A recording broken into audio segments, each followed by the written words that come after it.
People across the country are preparing to mark tomorrow's somber anniversary of the September 11th attacks. The series of terror attacks claimed the lives of nearly 3,000 people. And taking a live look at a dark ground zero in the financial district of New York, the site now a museum and memorial.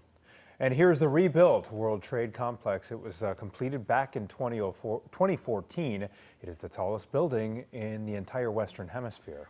September 11th changed the shape of our nation in many ways. It also launched a new era of war, one that took the lives of thousands of soldiers who went to the Middle East. Tonight, a local high school honored a handful of veterans and a Gold Star mother ahead of their football game. Brittany Garzillo is live tonight with that story. Brittany.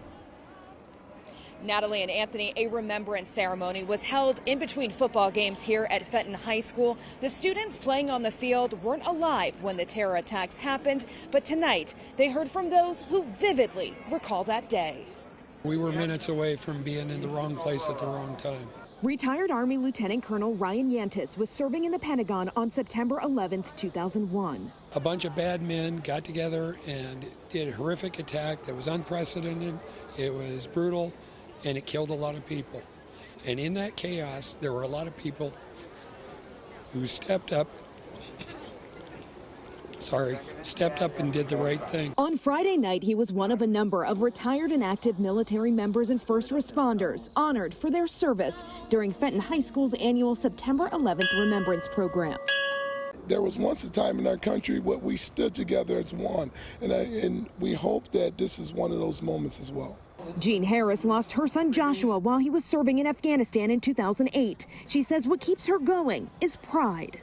I'm standing here today because of that, because of his freedom, because he wanted to sacrifice and give something back to the country. On behalf of the Chicago Bears, 2 retired players presented a $5,000 check to the 9/11 Remembrance Fund, benefiting Wooddale and Bensonville police and fire departments. Focus on the good people, not the bad ones. When the retired Army Lieutenant Colonel spoke, he asked all of us to do something positive tomorrow to honor those who gave the ultimate sacrifice. Reporting live in Bensonville, Brittany Garzillo, Fox 32, Chicago. What a beautiful message, Brittany. Thank you.